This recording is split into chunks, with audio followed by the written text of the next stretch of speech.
Hitch-Hiker, Hitch-Hiker,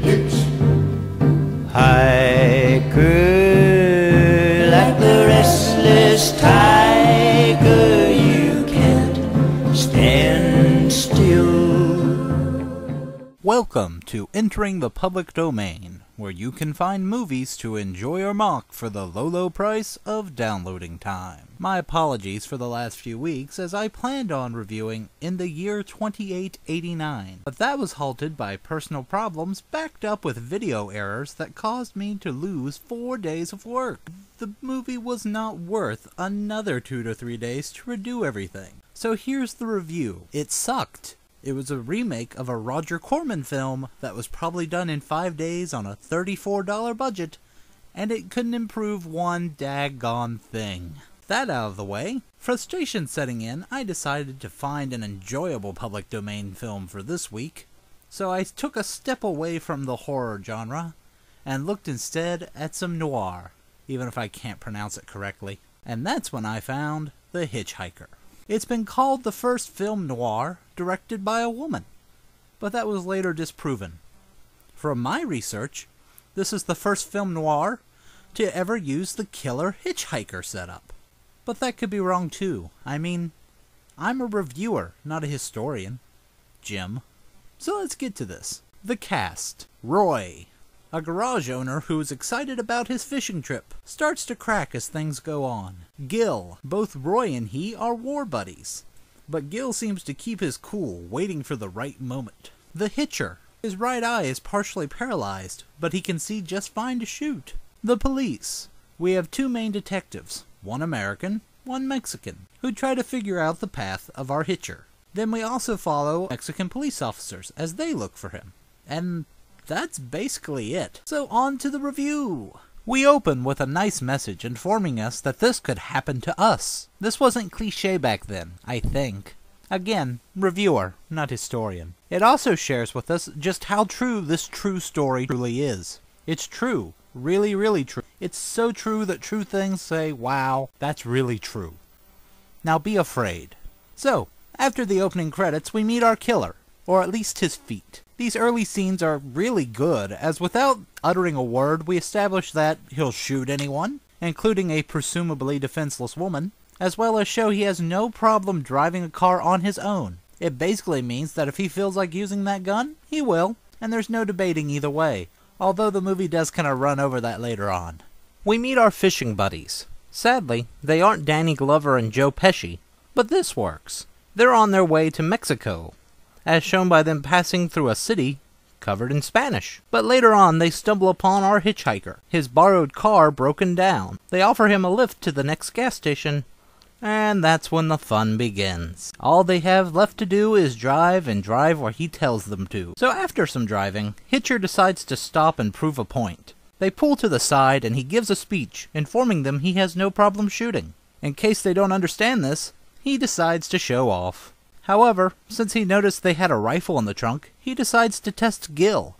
Being ex-army, Gil passes, but this alerts the Hitcher to be even more careful, and thus more dangerous with his own gun. After listening to the radio to hear how police are tracking him, they camp for the night, and Hitcher gets to give another speech, this time on how doomed they are, and why they can't sneak away during the night. Apparently, halfway paralyzed eyes can still see pretty good. Next day, they stop for food, and Roy considers making a move.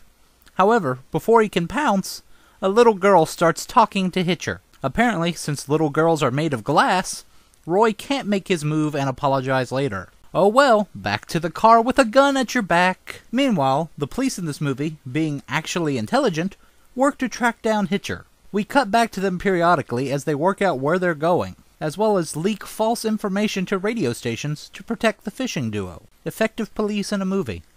It's kinda nice. At night, the 2 men debate whether or not to make a move. I'm not gonna take it anymore. We gotta get him. You can't beat him that way. You give him one good reason and he'll kill us. We gotta take the chance. Gil convinces Roy to wait. Along the way, there are car troubles. First, the horn gets stuck. Roy tries to use this distraction to disable the radio, but Hitcher surprisingly knows a few things about cars. Roy ends up getting smacked in the back of the head for the attempt.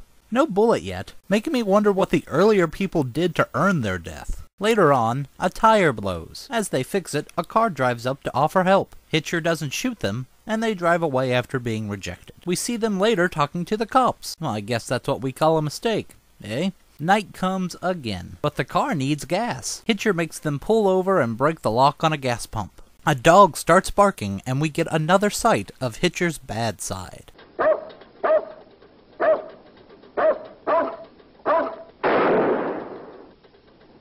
This is enough to convince Roy to make a break for it later on. Gil follows, and we see that, well, yeah.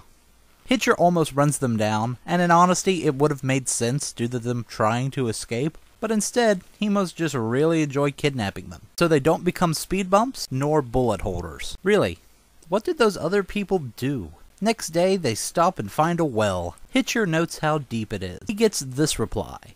Get out, if you're gonna kill us, do it and get it over with. Thought you never killed without a reason. Yeah, there obviously haven't been any reasons for you to be shot, right, Gil?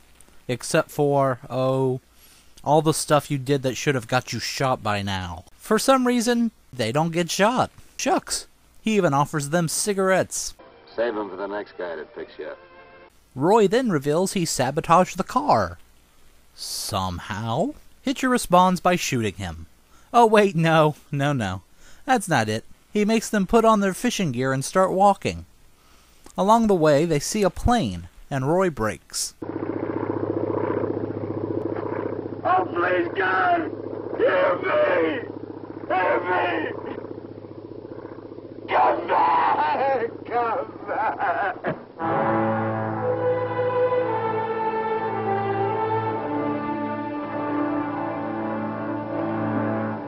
Leave him alone. Can't you see he's praying? After that, they reach a small creek under a bridge. Close to humanity, Hitcher decides to switch clothes with Roy due to radio descriptions of how he looks. With a leather jacket. You look just like Emmett Myers. Reaching a small town, Hitcher inquires about a ferry, but the boat recently burned down. Not sure how, but whatever. He has Gil bribe the local, who agrees to round up a boat for them later that night. With time to kill, because that's pretty much the only thing being killed at the moment, he drags them to the beach. When there, Hitcher mocks the duo, insisting that one of them could have escaped if they'd just abandoned their friend, which is this movie's subtle way of bashing us in the skull that these two guys are good. Anyway, Roy tires of this and unleashes this amazing comeback. You stink, Myers! Yes, he says more than that, but doesn't You stink, Myers! just sum up his feelings just so nicely. Meanwhile, the local notices a picture of a certain someone. So, night comes. Again. And Hitcher sends Roy ahead down the dock, just in case. He's right, as cops appear and start shooting. This is enough of a distraction to finally allow Gil to make his move. Hitcher is left surrounded with nowhere to go. Man, does he hate handcuffs. His struggling, however, allows Roy to release some anger across his face right before Hitcher is drug away, leaving our two friends to finally relax, knowing they're safe. No, I don't know if they went fishing later. The wrap-up. While many movies will take a basic idea and run with it, this film is based on real events. But in fact, the true story is actually worse than what is presented. They had to reduce the number of people killed just to get censors to approve of the film. Especially since real-life hitchhiker Billy Cook murdered an entire family at one point. 70 minutes long with some padding from car scenes. But I believe everything shown advances the movie. Showing the car driving along is just a way to constantly remind the viewer that the two friends are getting further and further from help. So yes, this is a big time suggested viewing. I really enjoyed it. With that, I've managed to review a movie for this week. I feel better, don't you? Until next time, be free. Hitch, hitch, hiker, hitch, hitch, hiker, like the restless tide.